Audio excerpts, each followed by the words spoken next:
Gost je David Urankar, maneken in TV voditelj, zelo dejaven tudi na netu. Jerca si je pogledala vse tvoje fotke in filmčke na Instagramu, na Facebooku, vse. In dajmo še enkrat ponoviti, ne? Ti si model, velikokrat nastopaš tudi v oglasih. Zdaj pa mi povej, a si res delal reklamo za vazelin? Ja, res. In kaj si moral pol početi z njim? Kam so tega namazali? Ali pa sam, recimo. Kam si ga mogel namazati? Ne, to sem pa rekel. Če mazal? bo kdo, bom sam mazal. Ok, še ena naloga. Naredi radijsko reklamo za Serosan. Naredi reklamo tako, da bi človek to sliši. To je težko, ne? Z veseljem kupu izdel, to je težko. Torej gre za tablete proti driski. David, prosim. Ok. Se izogibate belim oblačilom? So počepi vaša najhujša nočna mora?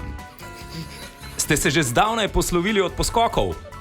Se z nostalgijo in žalostjo spominjate vašega zadnjega prca? Vaše težave so preteklost, tu je rešitev, Serosan.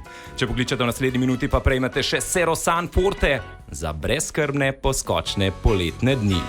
Izpoved zadovoljnega uporabnika Žana si lahko ogledate na www.serosan.si. Spomnim se časov, ko sem bil še mlad in sem brezskrbno prdel, tega je že dolgo. Zdaj spet lahko prdim, kadar hočem. Hvala, Serosan Forte. Ej, kdo registriral to stran zdaj? Če ti bil tale video všeč, pa res ne vem, kaj narobe s tabo. Ampak lahko pa pogledaš ostale tukaj, pa lajki, šeri, subscribi, karkoli že, se vidimo.